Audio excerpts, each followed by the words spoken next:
সম্মিলিত সাংস্কৃতিক পরিষদের উদ্যোগে লন্ডনে প্রতিবারের মতো এবারও আয়োজন হয়েছে বাংলাদেশ বই মেলা। এখন আমি আসছি স্টল ভিজিট করতে। এসে পাইলাম আমার পরিচিত জন, বন্ধু মানুষ, এই কমিউনিটির অত্যন্ত ব্যাপকভাবে যিনি পরিচিত, সর্বক্ষেত্রে একজন অলরাউন্ডার বলা যায়, রাজনীতি সমাজনীতির পাশাপাশি উনিও একজন লেখক। ওনার পরিচয়, ওনার বই বের হয়েছে, ওনার পরিচয় ওনার মুখ থেকে একটু শুনবো। আমি থাকুন আমার সঙ্গে। আসসালামু আলাইকুম সুহেল সাহেব।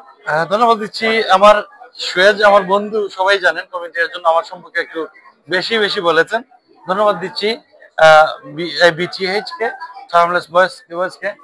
আর এবারের বই মেলা আমরা অন্যান্য বারের চেয়ে খুবই অনাড়ম্বর পরিবেশে করেছি।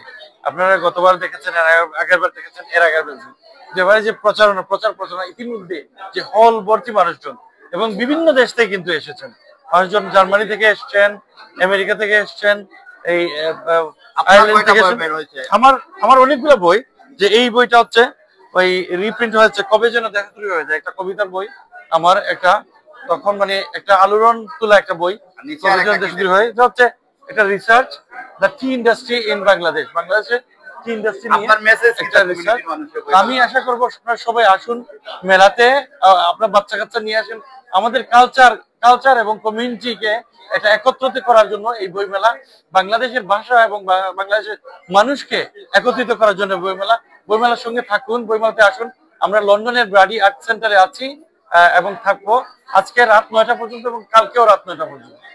ধন্যবাদ।